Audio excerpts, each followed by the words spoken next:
오늘 우리에게 주시는 하나님의 말씀은 누가복음 9장 37절에서 42절입니다. 이튿날 산에서 내려오시니 큰 무리가 맞을세 무리 중의 한 사람이 소리질러 이르되 선생님 청컨대 내 아들을 돌보아 주옵소서. 이는 내 외아들이니이다. 귀신이 그를 잡아 갑자기 부르짖게 하고 경련을 일으켜 거품을 흘리게 하며 몹시 상하게 하고야 겨우 떠나가나이다. 당신의 제자들에게 내쫓아 주기를 구하였으나 그들이 능히 못하더이다. 예수께서 대답하여 이르시되 믿음이 없고 패역한 세대여 내가 얼마나 너희와 함께 있으며 너희에게 참으리요 네 아들을 이리로 데려오고 오라 하시니 올 때에 귀신이 그를 거꾸러뜨리고 심한 경련을 일으키게 하는지라. 예수께서 더러운 귀신을 꾸짖으시고 아이를 낫게 하사 그 아버지에게 도로 주시니. 아멘. 오늘 본문 37절이 이렇게 증거합니다. 이튿날 산에서 내려오시니 큰 무리가 맞을세. 예수님께서 베드로와 야고보와 요한과 함께 산에서 내려오셨습니다. 산 위에서 무슨 일이 있었는지 지난 3번에 걸쳐서 상세히 살폈습니다. 예수님께서는 모세와 엘리야와 함께 당신의 별세 엑스호도스에 대해서, 즉 십자가에서 대속의 죽음을 당하심으로 길 밖의 길인 영원한 생명의 길로 우리들을 인도하시는 것에 대해서 말씀을 나누셨습니다. 그때 예수님의 모습이 이전과는 전혀 다르게 변화되셨는데 그 모습을 필설로 형언할 수 없을 정도였습니다. 사실은 그것이 예수님의 본 모습이셨습니다. 그러한 예수님의 모습에 제자들은 완전히 압도가 되었습니다. 그래서 베드로는 예수님께 선생님, 우리가 초막 셋을 짓겠습니다. 그래서 하나는 선생님을 위해서, 다른 하나는 모세를 위해서, 또 다른 하나는 엘리야를 위해서 모시겠습니다라고 말했습니다. 제자들은 자신들이 거할 초막은 생각하지도 않고서 이런 말을 하는 것으로 보아 그들의 감격과 감동이 얼마나 컸었는지 충분히 짐작할 수 있습니다. 제자들은 지금 산 위에 계속 머무는 것이 산 아래로 내려가는 것보다 훨씬 더 좋겠다고 생각했던 것입니다. 그러나 그 다음 날 예수님께서는 산 아래로 내려가셨습니다. 산 아래에는 현실이 기다리고 있었기 때문이었습니다. 신앙생활을 하면서 특별한 체험을 하거나 감동을 받는 것은 참 중요합니다.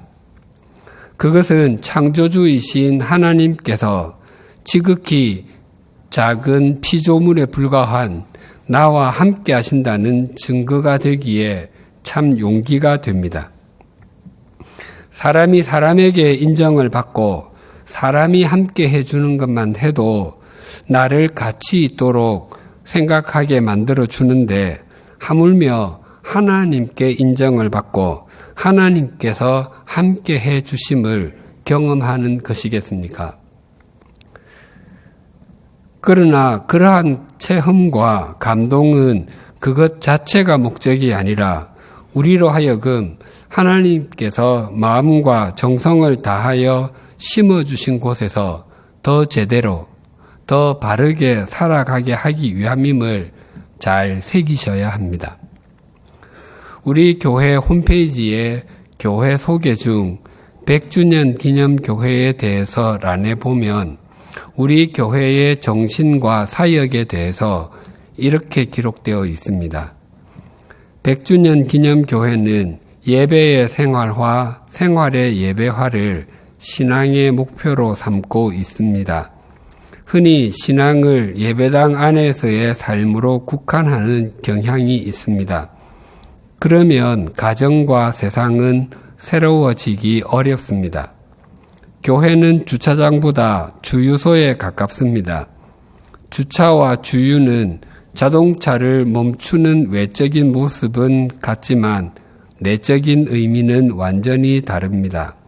주차는 문자 그대로 세우는 것이 목적이라면 주유는 연료를 넣고 다른 곳으로 나아가기 위해서 잠시 멈추는 것입니다. 교회는 가정과 세상으로 나아가 바르게 살기 위해서 힘, 복음과 성령의 능력을 공급받는 곳입니다. 그래서 100주년 기념 교회에서는 교인들을 일주일 내내 예배당에 붙잡아 두려고 하지 않습니다. 그래서 우리는 산 위로 올라가는 삶과 산 아래로 내려가는 삶을 잘 반복하여야 합니다. 우리가 산 아래에 계속 머물고 있으려고만 하면 우리는 신앙을 외면하는 세속주의자가 되기 쉽고, 반대로 산 위에만 계속 머물려고 하면 일상을 외면하는 신비주의자가 되기 쉽습니다. 우리는 산 위로 올라감과 산 아래로 내려감을 통해서 예배의 생활화, 생활의 예배화를 구체화하게 됩니다. 예수님께서 산 위로 올라가는 것과 산 아래로 내려가야 하는 삶이 어떤 것인지를 이미 본으로 잘 보여주셨습니다. 마태복음 4장 23절에서 5장 1절이 이렇게 증거합니다. 예수께서 온 갈릴리에 두루 다니사 그들의 회당에서 가르치시며 천국 복음을 전파하시며 백성 중에 모든 병과 모든 약한 것을 고치시니 그의 소문이 온 수리아에 퍼진지라. 사람들이 모든 앓는 자 곧 각종 병에 걸려서 고통당하는 자, 귀신 들린 자, 간질하는 자, 중풍병자들을 데려오니 그들을 고치시더라. 갈릴리와 데가볼리와 예루살렘과 유대와 요단강 건너편에서 수많은 무리가 따르니라. 예수께서 무리를 보시고 산에 올라가 앉으시니 제자들이 나아온지라.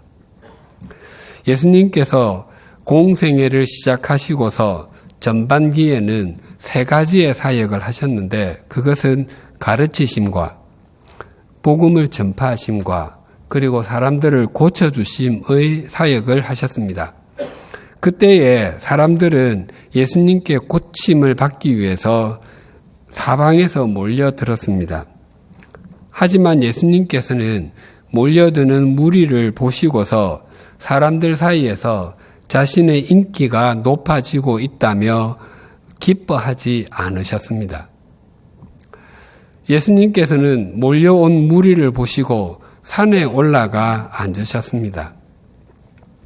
예수님께서 앉으셨다고 하는 것은 하실 말씀의 내용이 길고 중요하다는 의미일 것입니다. 예수님께서는 산 위에서 제자들에게 팔복을 통해서 하나님의 백성들은 어떤 존재이어야 하는지를 가르치셨습니다. 또 하나님의 백성들의 삶의 기준이 무엇인지도 가르치셨고, 주님의 기도를 통해서는 바른 기도가 무엇인지, 우리의 기도가 어떠해야 하는지를 말씀하셨습니다. 그리고 바리새인들의 외식적인 신앙 형태가 어떠한 것인지 조목조목 말씀해 주셨습니다. 더 나아가 들의 풀과 공중을 나는 새들을 통해서 그리스도인이 무엇을 신뢰해야 하는지를 가르쳐 주셨고, 반석 위와 모래 위에 지은 집 비유를 통해서 우리의 인생과 신앙에서 기초가 얼마나 중요한지에 대해서도 말씀해 주셨습니다. 즉, 그러한 내용을 바르게 알아야 하지만이 하나님의 백성들이 하나님의 백성다운 삶을 살 수 있음을 강조하여 말씀하셨던 것입니다. 예수님께서 산 위에서 가르치시기를 마치신 후에 산에서 내려오셨습니다. 그때의 상황을 마태복음 8장 1절이 이렇게 증가합니다. 예수께서 산에서 내려오시니 수많은 무리가 따르니라.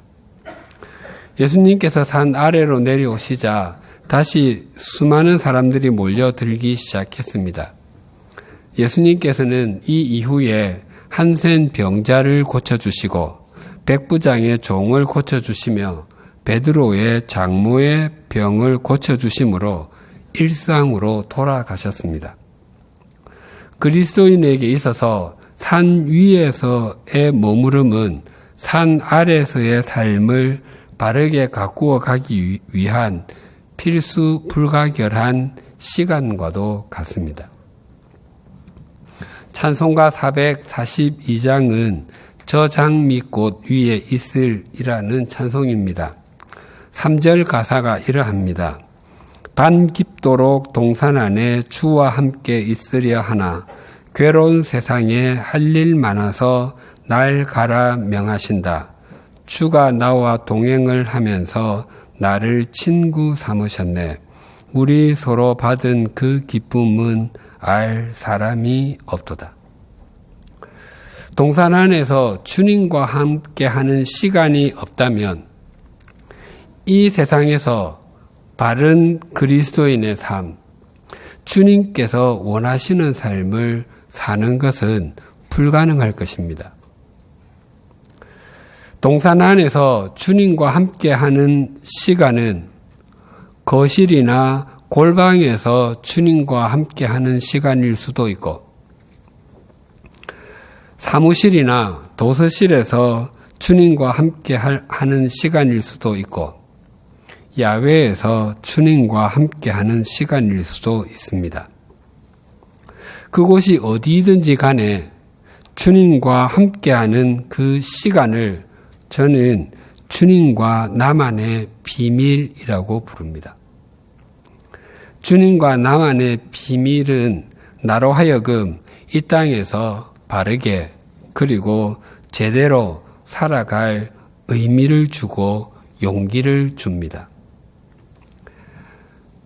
예수님과 세 제자가 이틀 만에 산에서 내려왔을 때 큰 무리가 맞았습니다. 노심초사를 한 분위기입니다. 그 중에서도 예수님의 하산을 더욱 간절하게 기다린 사람이 있었습니다. 38절이 이렇게 증가합니다.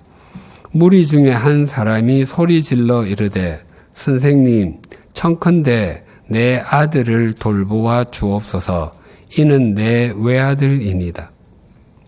그 중에 한 사람이 소리를 질러서 예수님을 불렀습니다.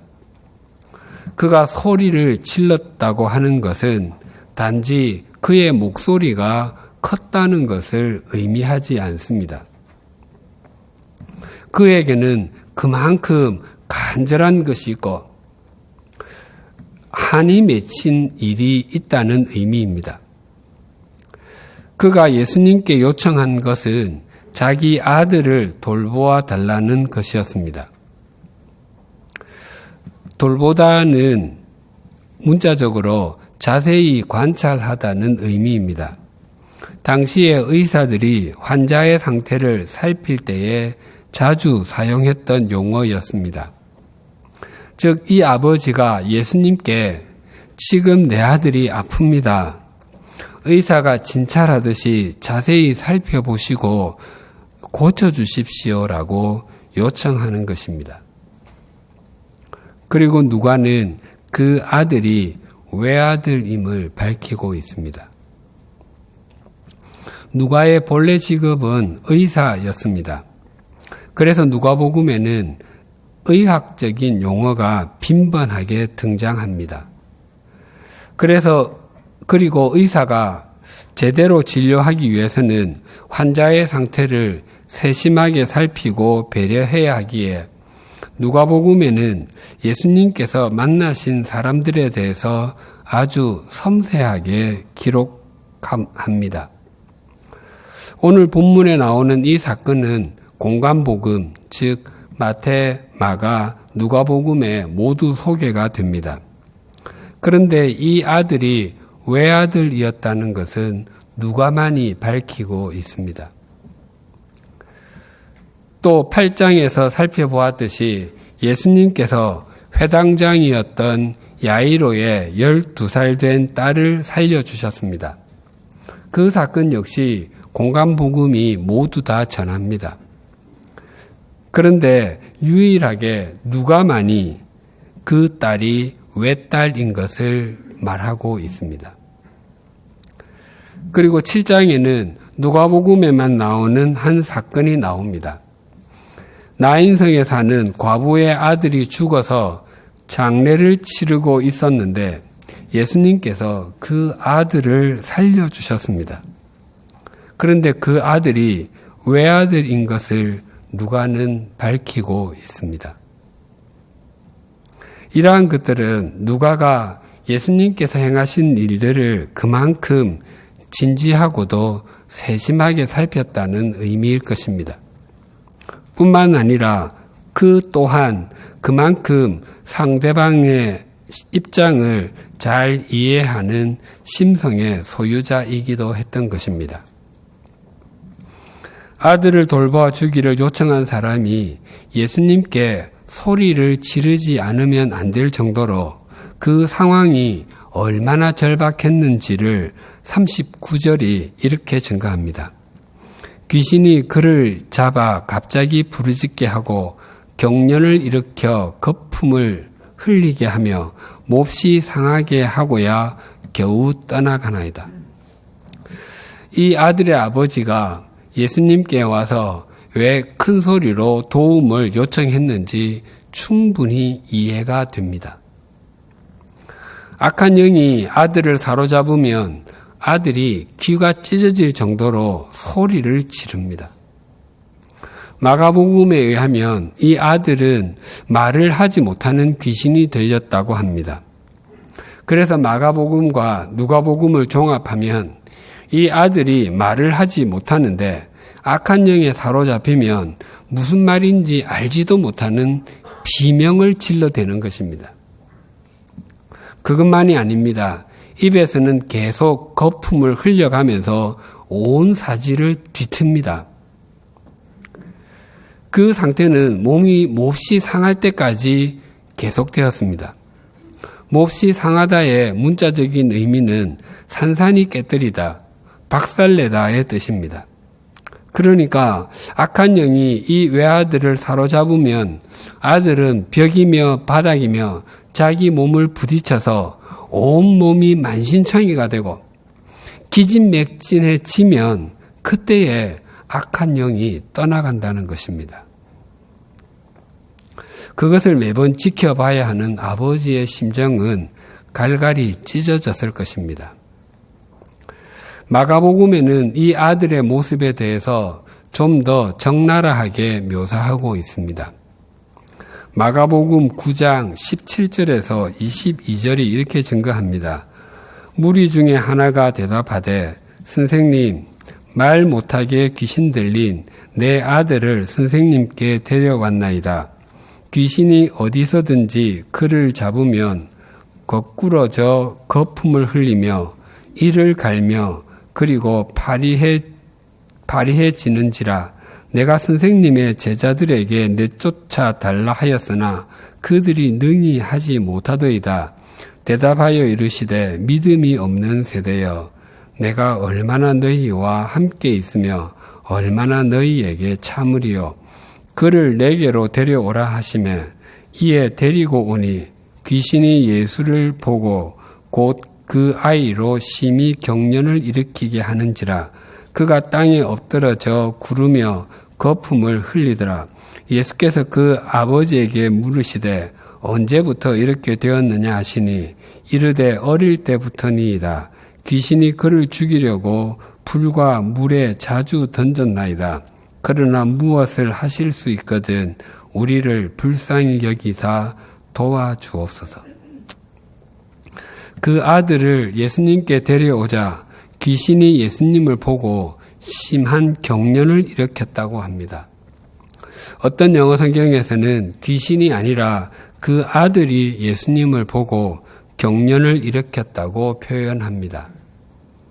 문법적으로는 아들이 예수님을 보았다가 맞고, 문맥적으로는 귀신이 보았다가 맞는 표현입니다. 그래서 그 아들을 예수님께 데려왔을 때 아들이 예수님을 보자 그 속에 있던 귀신이 그로 하여금 경련을 일으키게 하고 땅에 구르게 했던 것입니다. 그것만이 아니라 귀신은 빈번하게 아들을 불에도 던지고 물에도 던지곤 했습니다. 아마 그 아버지는 마을 사람들이 행사를 위해서 불을 피우면 그 아들부터 찾았을 것입니다. 또 갈릴리 호수나 요단강을 지날 때면 아들의 손을 꼭 잡고 있었을 것입니다.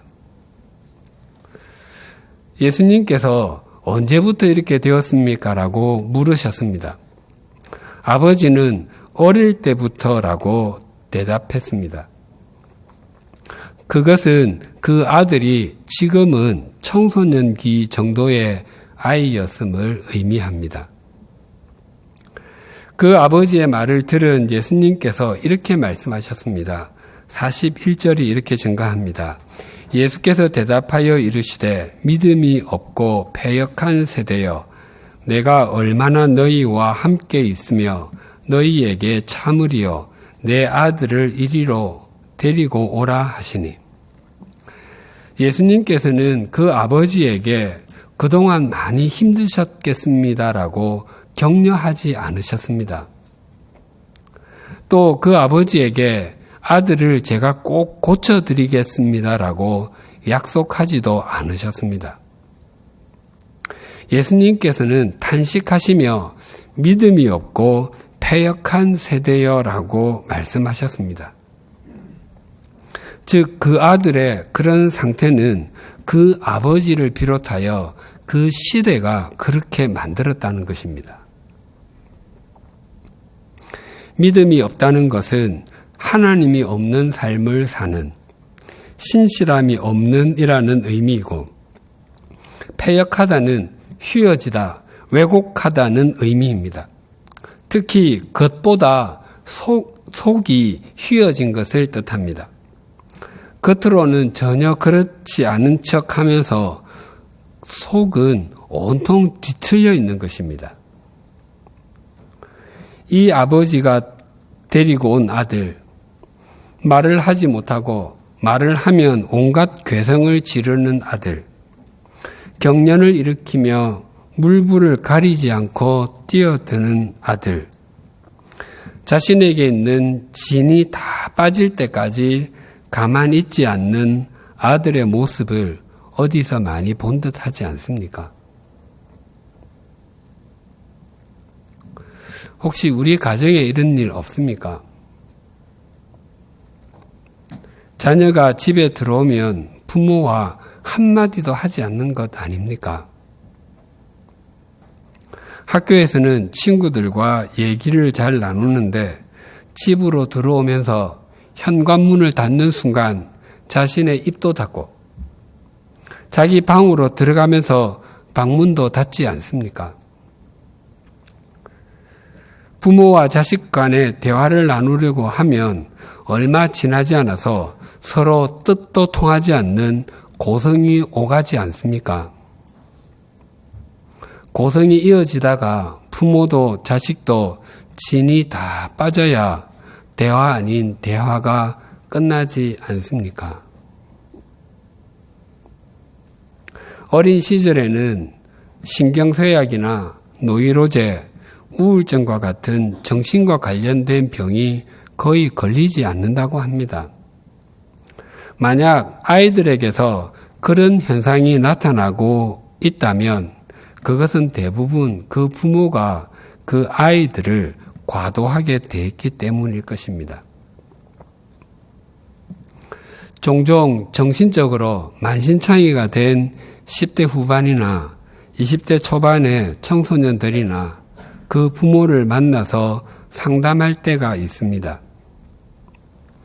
그 청소년에게 보이는 그 증세는 어릴 때부터 상처와 짓눌림이 쌓일 대로 쌓여서 그때에 터져 나온 것뿐입니다.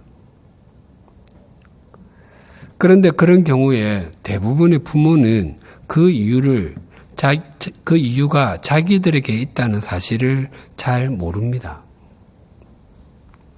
물론 자녀들은 아무 잘못이 없고 부모에게만 잘못이 있다는 것은 결코 아닙니다.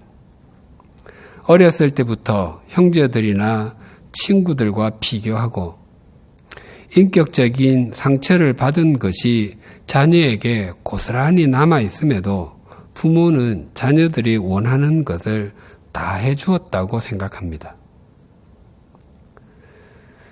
또한 자녀들은 부모가 좋은 학교를 졸업하고 눈에 보이는 업적을 많이 쌓은 사람이라고 생각할 때는 그 부모가 자녀에게 아무런 말을 하지 않아도 부모가 다니는 학교나 업적에 자신은 도달하지 못할 것이라는 생각 때문에 크고 작은 눌림을 느낍니다. 부모가 그것을 알지 못한 채 내 아빠, 네 엄마의 반이라도 따라가봐라 라는 말을 들으면 자녀는 가출하고 싶어집니다. 우스갯소리로 자녀가 대학 입시에 성공하기 위한 3요소로 할아버지의 경제력, 엄마의 정보력, 그리고 아빠의 무관심이라고 합니다. 저는 이 우스갯소리가 하나도 우습지 않습니다. 오히려 아주 많이 서글픕니다. 여기에 자녀는 없습니다. 자녀의 입시인데 자녀의 의견은 없습니다. 자녀는 그저 엄마가 얻은 정보를 따라가기만 하면 되고 시키는 대로 하기만 하면 되는 것입니까?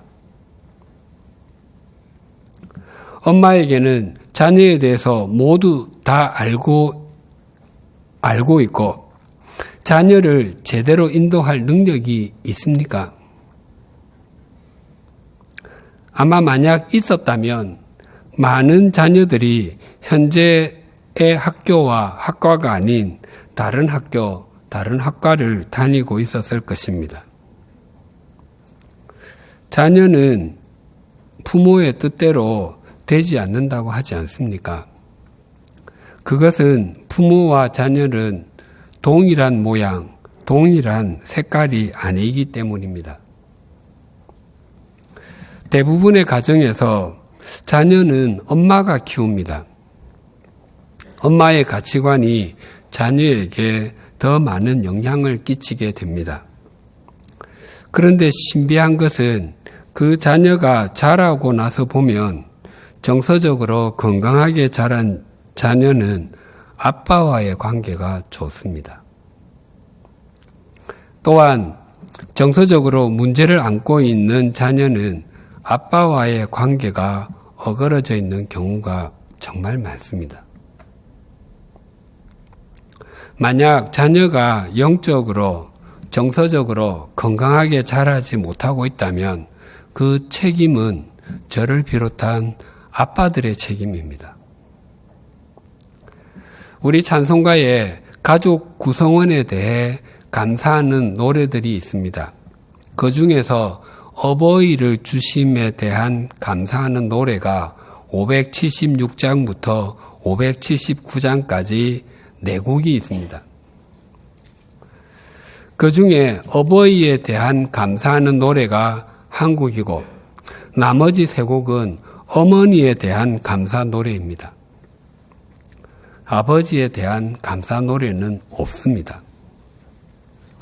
아버지가 자녀의 신앙에 대해서 깊은 관심을 갖는 경우가 드물기 때문일 것입니다. 요즘 우리 사회의 중요한 화두 중에 하나는 저녁이 있는 삶입니다. 사람들마다 바쁜 사회생활 속에서 소확행, 소소하지만 확실한 행복을 누리고 싶어하는 마음이 있기 때문일 것입니다. 저도 소위 밥문화가 없는 그런 사회가 정말 되었으면 좋겠습니다. 그런데 어떻게 하면 저녁이 있는 삶을 만들 수 있겠습니까? 시간적으로 직장인들은 일찍 퇴근하고 자영업을 하는 사람들은 일찍 가게 문을 닫아서 저녁 시간이 길어지면 되겠습니까? 아니면 저녁에 자주 외식을 하고 쇼핑을 할 수 있을 정도로 경제적으로 여유가 있으면 되겠습니까?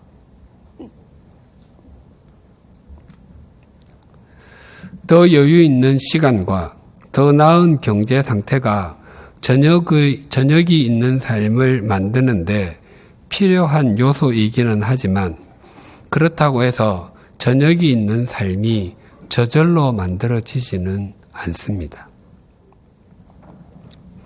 저녁이 있는 삶은 시간의 여유나 경제의 여유로만 이루어지지 않고 인격적인 관계로 시작되어 완성이 되어 갑니다. 1인 가구로 혼자 사는 사람도 자기와의 관계가 인격적이어야 저녁이 있는 삶을 건강하게 맞을 수 있습니다.